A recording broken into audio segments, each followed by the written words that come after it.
नमस्कार बच्चों।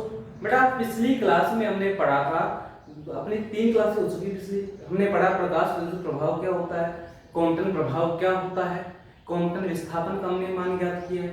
इसके बाद हमने चिर सम्मति जो तरंग सिद्धांत था उसकी विफलता को साबित किया जिसकी सहायता से प्रकाश विद्युत प्रभाव से। अब जो अपना आज का अपना अगला टॉपिक है वो है क्वांटम सिद्धांत।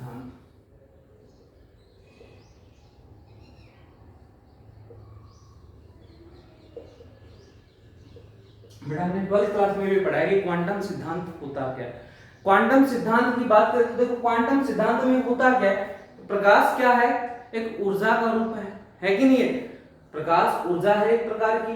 तो देखो जब भी प्रकाश का अवशोषण या उत्सर्जन होता है या किसी पृष्ठ से जो प्रकाश कई बार उत्सर्जित होता है या वहां से अवशोषित होता है, तो प्रकाश का उत्सर्जन या अवशोषण जो होता है वो लगातार सतत नहीं होता कभी भी, बल्कि छोटे छोटे पैकेट के रूप में होता है, बंडल के रूप में होता है। और यही जो अपना क्या कहलाता है, क्वांटम सिद्धांत कहलाता है कि प्रकाश का उत्सर्जन या अवशोषण जो होता है, या कहा जाए कि प्रकाश जो है वो सतत लगातार नहीं मिलकर हमें छोटे छोटे पैकेट के रूप में मिलता है, बंडल के रूप में मिलता है। और ये अपना कहलाता है क्वांटम सिद्धांत। क्या कहलाता है ये? क्वांटम सिद्धांत कहलाता है। इस क्वांटम सिद्धांत के अनुसार यदि हम माने तो देखो जो प्रकाश का सबसे छोटा पैकेट होता है, सबसे छोटा बंडल होता है, वो फोटोन कहलाता है। क्या कहलाता है वो? फोटोन कहलाता है। इसका मतलब क्या हुआ कि प्रकाश का जो अवशोषण है या प्रकाश का जो उत्सर्जन है वो हमेशा किसके रूप में होता है? फोटोन के रूप में होता है। और यदि हम एक फोटोन की बात करें तो एक फोटोन की जो ऊर्जा होती है, हमने पिछली क्लास में भी पढ़ा था, कितनी होती है? h न्यू होती है। एक फोटोन की ऊर्जा कितनी है? h न्यू है। h यहां पर क्या है? प्लांक नियतांक है या प्लांक स्थिरांक है, और न्यू है प्रकाश की आवृत्ति। ठीक है। और प्लांक नियतांक का जो मान होता है वो फिक्स होता है 6.6 गुणा में 10 की पावर -34 जूल। ये होता है प्लांक नियतांक का। ठीक है बेटा। तो क्वांटम सिद्धांत क्या है कि प्रकाश जो होता है वो लगातार ना होकर छोटे छोटे पैकेट के रूप में होता है, और जो सबसे छोटा पैकेट होता है वो क्या कहलाता है? फोटोन कहलाता है। अब बेटा बात करते हैं इसके आगे। एक टॉपिक होता है, एक शब्द है कार्यफलन। कि कार्यफलन, अब समझो कि कार्यफलन होता क्या। अगर हम बात करें कार्यफलन की तो उस कार्यफलन को W0 या फाई से प्रदर्शित करते हैं। किससे प्रदर्शित करते हैं? W0 बोल दो, W0 बोल दो, या फिर फाई से प्रदर्शित करते हैं। अब कार्यफलन देखो बेटा होता क्या है। ये अपने पास एक पृष्ठ है, क्या अपने पास ये पृष्ठ है, एक सतह है, इसके अंदर इलेक्ट्रॉन उपस्थित है। सतह के अंदर क्या उपस्थित है? इलेक्ट्रॉन उपस्थित। जब हम इस पर प्रकाश आपतित करवाएंगे, प्रकाश किसके रूप में आएगा? फोटोन के रूप में आएगा। अभी अभी पढ़ा है कि प्रकाश किसके रूप में होता है? छोटे छोटे पैकेट के रूप में, फोटोन। जब इस पर हम कोई फोटोन क्या करते हैं? आपतित करवाते हैं, तो ये जो इलेक्ट्रॉन है इन फोटोन की ऊर्जा को क्या करते हैं? ग्रहण करते हैं, और उस ऊर्जा को ग्रहण कर ये क्या होते हैं? पृष्ठ से उत्सर्जित होते हैं। तो इसका अर्थ यहाँ पर क्या है कि इन फोटोन की ऊर्जा से इलेक्ट्रॉन पृष्ठ से क्या होते हैं? उत्सर्जित। तो ऐसी न्यूनतम ऊर्जा, वह कम से कम ऊर्जा जो किसी इलेक्ट्रॉन को इस पृष्ठ से उत्सर्जित करवाने के लिए आवश्यक है। क्या कहा जाए? वह न्यूनतम कार्य जो किसी पृष्ठ से इलेक्ट्रॉन को मुक्त करवाने के लिए किया जाता है, क्या कहलाता है? कार्यफलन। कार्य बोलते हैं, ऊर्जा बोलते बेटा एक ही बात, क्योंकि ऊर्जा ही किसमें बदलती है? कार्य में बदलती है। तो वह न्यूनतम ऊर्जा जो किसी इलेक्ट्रॉन को पृष्ठ से उत्सर्जित करवाने के लिए आवश्यक होती है, क्या कहलाती है? कार्यफलन कहलाता है। और इस कार्य फलन को किससे लिखते हैं, डब्ल्यू नोट या फाई से प्रदर्शित करते हैं। और बेटा कार्य फलन का जो फॉर्मूला होता है डब्ल्यू नोट या फिर क्या लिख दो फाई, ये बराबर होता है अपना एच न्यू जी। बेटा है तो ऊर्जा, कार्य की ऊर्जा का रूप है, और फोटोन की ऊर्जा कितनी होती है, एच न्यू। यहां पर न्यू जीरो क्या है, ये है दहली आवृत्ति। और दहली आवृत्ति हमने पिछली क्लास में पढ़ी थी, क्या होती है दहली आवृत्ति, वह न्यूनतम आवृत्ति जो जिसका प्रकाश हम किसी पृष्ठ पर डालते हैं तो उससे क्या उत्सर्जित होने लग जाते हैं, इलेक्ट्रॉन उत्सर्जित होने लगते हैं, क्या कहलाती है, दहली आवृत्ति। तो कार्यफलन आया समझ में।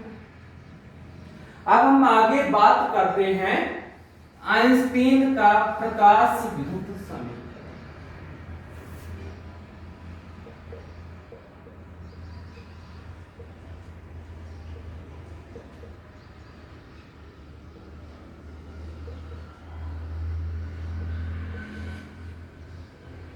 आइंस्टीन का प्रकाश विद्युत समीकरण। अब बेटा हम समझो, हमने एक पढ़ा है आइंस्टीन का द्रव्यमान ऊर्जा समीकरण, क्या होता है, E बराबर mc², यानी कि ऊर्जा को द्रव्यमान में और द्रव्यमान को ऊर्जा में परिवर्तित किया जा सकता है। दूसरा जो अपना है वो आइंस्टीन का प्रकाश विद्युत समीकरण। देखो बेटा आइंस्टीन का प्रकाश विद्युत समीकरण होता क्या है, अपने पास प्रकाश में क्या है, फोटोन है।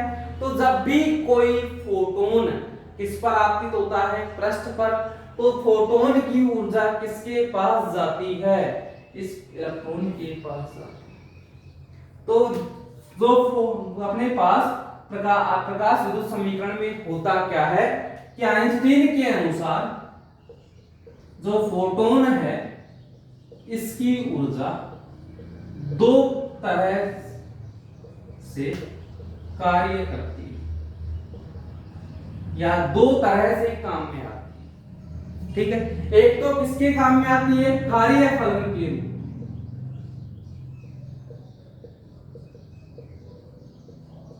कार्य फलन के रूप में कैसे काम में आएगी बेटा, कि जब फोटोन इस पृष्ठ पर आपतित होगा तो उससे ये इलेक्ट्रॉन ऊर्जा पाकर पृष्ठ से कहां चले जाएंगे, बाहर, और जितनी ऊर्जा की यहां पर आवश्यकता होती है वो क्या कहलाता है, कार्य फलन कहलाता है। तो एक तो किसके रूप में कार्य आई, कार्य फलन के रूप में, और दूसरा जो अपने पास देखो ये जो इलेक्ट्रॉन है ये जब यहां से उत्सर्जित होंगे तो ये क्या कहलाते हैं, फोटो इलेक्ट्रॉन कहलाते हैं, क्या कहलाते हैं ये, फोटो इलेक्ट्रॉन। तो ये जो फोटो इलेक्ट्रॉन हमें प्राप्त हुए इनकी गतिज ऊर्जा के रूप में, इनकी गतिज ऊर्जा बढ़ाने में ये फोटोन की जो ऊर्जा अपने काम में आती है। तो फोटोन की जो ऊर्जा है आइंस्टीन के अनुसार ये दो प्रकार से काम में आई, और वो दो प्रकार कौन कौन से थे, एक तो कार्य फलन के रूप में काम में आई और दूसरी किसके रूप में काम आई, फोटो इलेक्ट्रॉन की गतिज ऊर्जा के रूप में काम आई।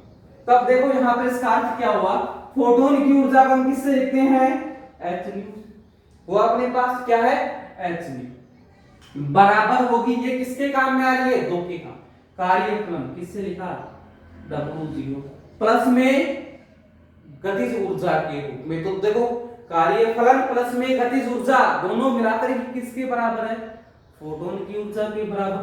और गतिज ऊर्जा का बेटा फॉर्मूला क्या होता है, 1/2 mv होता है।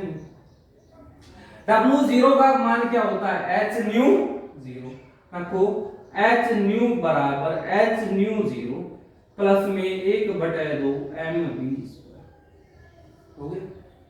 यहां से देखो 1/2 mv² बराबर h new minus h new 0, पक्षांतरण कर दिया, प्लस कर दो, दूसरी तरफ जाके कैसे होगा, माइनस का। यहां पर क्या आएगा, 1/2 mv², दोनों में h आ गया, कॉमन क्या बचा, न्यू माइनस न्यू।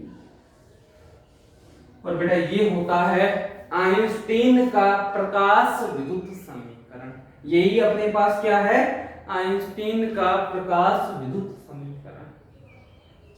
इसके अलावा देखो हमने पिछली क्लास में टॉपिक पढ़ा था निरोधी विभव, पढ़ा नहीं पढ़ा था, निरोधी विभव क्या होता है, एक ऐसा मान होता है जिस पर प्रकाश विद्युत धारा का मान कितना प्राप्त होता है, 0 होता नहीं बेटा। प्रकाश विद्युत धारा 0 कब हुई, जब इलेक्ट्रॉन गति नहीं करेंगे, और जब इलेक्ट्रॉन गति नहीं करेंगे तो इलेक्ट्रॉन की गतिज ऊर्जा कितनी होगी, 0 होगी नहीं होगी। देखो परिपथ चित्र अपने पास इस हिसाब से था,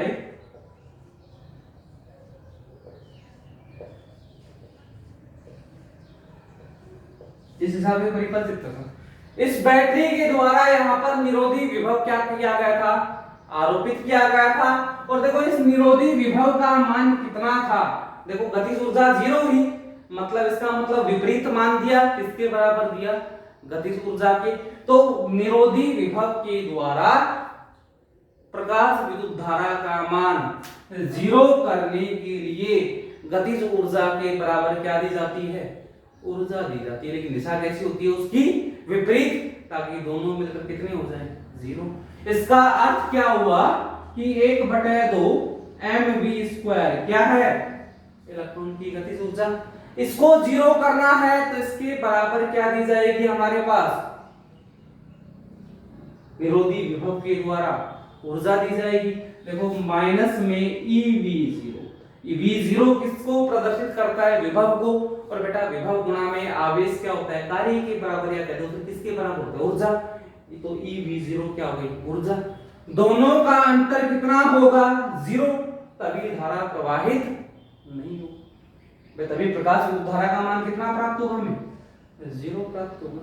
तो ऐसी स्थिति में मतलब मान लो गतिज ऊर्जा प्लस की है तो विभव कैसा दिया जाएगा, ऋणात्मक। और ये हमने कल पढ़ा था, कैथोड के सापेक्ष एनोड को दिया गया वह ऋणात्मक विभव जिस पर प्रकाश विद्युत धारा का मान कितना होता है, 0, क्या कहलाता है, निरोधी विभव कहलाता है।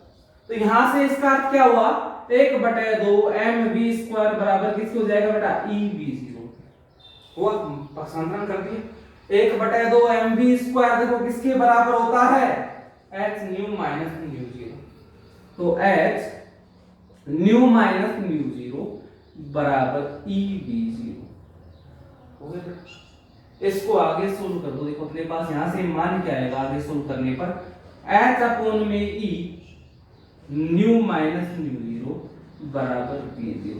और ये किसका फॉर्मूला हमें प्राप्त हो गया, निरोधी विभव का फॉर्मूला आया समझ में। ये थी अपनी आइंस्टीन का प्रकाश विद्युत समीकरण, जिसकी सहायता से हमने किसका सूत्र ज्ञात किया है, निरोधी विभव का मान ज्ञात किया। बेटा जो इसके बाद अपना अगला टॉपिक है कि देखो ये जो प्रकाश विद्युत समीकरण है अपना, इस प्रकाश विद्युत समीकरण की सहायता से हम प्रकाश विद्युत प्रभाव की व्याख्या करेंगे कि आइंस्टीन का जो प्रकाश विद्युत समीकरण है उसकी सहायता से प्रकाश विद्युत प्रभाव की व्याख्या, ये अपना है अगला टॉपिक। आइंस्टीन के प्रकाश विद्युत समीकरण से प्रकाश विद्युत प्रभाव की व्याख्या। इसके लिए हमें किसकी आवश्यकता है, प्रकाश विद्युत समीकरण की। और हमने अभी अभी निकाला है, क्या होता है, 1/2 mv² बराबर h न्यू माइनस न्यू। ये आ गया अपना क्या है, प्रकाश विद्युत समीकरण। देखो बेटा यहाँ पर कंडीशन लगाते हैं, पहली कंडीशन, ये क्या है, दहलीय आवृत्ति, और ये क्या है, प्रकाश की आवृत्ति। यदि न्यू का मान किससे कम है, दहलीय आवृत्ति से, या कहा जाए कि आपतित प्रकाश की आवृत्ति दहलीय आवृत्ति से कैसी है, कम है, यानी कि दहलीय आवृत्ति का मान कैसा है, ज्यादा है। तो ये कम हो गई और ये कैसी हो गई, ज्यादा। घटाओगे तो निशान कैसा आएगा, माइनस का। यानी कि जब ये स्थिति होती है कौन सी, कि आपतित प्रकाश की आवृत्ति दहलीय आवृत्ति से कम होगी, तो ऐसी स्थिति में इस गतिज ऊर्जा का मान कैसा प्राप्त होगा, ऋणात्मक प्राप्त होगा। और जब गतिज ऊर्जा माइनस की हो गई, इसका अर्थ क्या हुआ कि इलेक्ट्रॉन उत्सर्जित नहीं होंगे। दूसरी स्थिति की बेटा हम बात करते हैं कि जब जो न्यू है ये बराबर हो जाए किसकी, न्यू जीरो। मतलब आपतित प्रकाश की जो आवृत्ति है वो किसके बराबर हो गई, इस दहली आवृत्ति के बराबर। तो ऐसी स्थिति में जो गतिज ऊर्जा है कितनी है, 1/2 mv², ये किसके बराबर होगी, 0 के। मतलब गतिज ऊर्जा का मान कितना प्राप्त हो गया, 0 प्राप्त हो गया। और ऐसी स्थिति में क्या होता है कि जो इलेक्ट्रॉन है वो पृष्ठ तक तो आ जाते हैं। मतलब इलेक्ट्रॉन अपने मान लो यहां पर स्थित है, तो ये यहां से इस पृष्ठ तक आ जाएंगे। कहां तक आ जाएंगे, इस पृष्ठ तक आ जाएंगे, लेकिन उत्सर्जित नहीं होते हैं। अब बात करते हैं तीसरा, यदि इस आपतित प्रकाश की आवृत्ति का मान दहली आवृत्ति से ज्यादा हो जाए। जो आपतित प्रकाश की आवृत्ति है ये किससे ज्यादा हो गई, दहली आवृत्ति से ज्यादा हो गई। तो ऐसी स्थिति में जो गतिज ऊर्जा है इसका मान कैसा प्राप्त होगा, धनात्मक प्राप्त होगा। देखो ये ज्यादा ये कम, ज्यादा में से कम को घटा दो मान कैसा आएगा, प्लस का। मतलब गतिज ऊर्जा कैसी प्राप्त हुई, प्लस की। और ऐसी स्थिति में होता क्या है, इलेक्ट्रॉन उत्सर्जित होने लग जाते हैं। तो बेटा यहां से क्या हुआ कि जब प्रकाश की आवृत्ति किससे ज्यादा हो, दहली आवृत्ति से ज्यादा हो, तो ऐसी स्थिति में पृष्ठ से इलेक्ट्रॉन उत्सर्जित होते हैं। ये किसने कहा था, प्रकाश विद्युत प्रभाव में। और यहां से भी क्या हो गया, सिद्ध। अब बात करते हैं, देखो बेटा ये जो गतिज ऊर्जा है अपनी, ये जो गतिज ऊर्जा है, इस गतिज ऊर्जा का मान देख लो, जब आवृत्ति कम थी तो माइनस का आया, आवृत्ति बराबर हुई तो 0 आया, आवृत्ति बढ़ी तो कैसा हुआ, धनात्मक। मतलब इस गतिज ऊर्जा का मान किस पर निर्भर करता है, प्रकाश की आवृत्ति पर निर्भर करता है। करेगा नहीं करेगा। और ये भी किसने बताया था, प्रकाश विद्युत प्रभाव ने, जिसकी व्याख्या किससे की गई, आइंस्टीन के प्रकाश विद्युत समीकरण। अब बेटा अगला देखो इसके बाद नंबर 4 पे, अगर हम प्रकाश की तीव्रता बढ़ा दें, तीव्रता बढ़ाने का मतलब यहां पर क्या है कि प्रकाश जो आया उसमें फोटोनों की संख्या में क्या हो जाएगी, वृद्धि हो जाएगी, होगी नहीं होगी बेटा। जब फोटोन की संख्या में अपने पास वृद्धि हुई तो उन फोटोनों की ऊर्जा प्राप्त कर कर ज्यादा इलेक्ट्रॉन क्या होंगे, पृष्ठ से निकलेंगे, निकलेंगे निकलेंगे। और जब ज्यादा इलेक्ट्रॉन पृष्ठ से निकलेंगे तो धारा का मान भी क्या होगा, बढ़ेगा। क्योंकि जब ज्यादा इलेक्ट्रॉन गति करेंगे तो धारा भी ज्यादा प्रवाहित होगी, होगी नहीं होगी। इसका मतलब यदि प्रकाश की तीव्रता बढ़ाते हैं तो किस पर प्रभाव पड़ता है, प्रकाश विद्युत धारा पर प्रभाव पड़ता है। तो इसका अर्थ क्या हुआ कि प्रकाश विद्युत धारा का जो मान है वो प्रकाश की तीव्रता पर क्या करता है, निर्भर करता है। ये भी किसने कहा था, प्रकाश विद्युत प्रभाव ने। और इसकी व्याख्या भी किसके द्वारा की गई, प्रकाश विद्युत समीकरण के द्वारा। तो इस प्रकार से आइंस्टीन के प्रकाश विद्युत समीकरण से किसकी व्याख्या की गई, प्रकाश विद्युत प्रभाव की व्याख्या की। ठीक है बेटा, इससे अगला जो अपना टॉपिक है वो हम पढ़ेंगे नेक्स्ट क्लास। Thank you.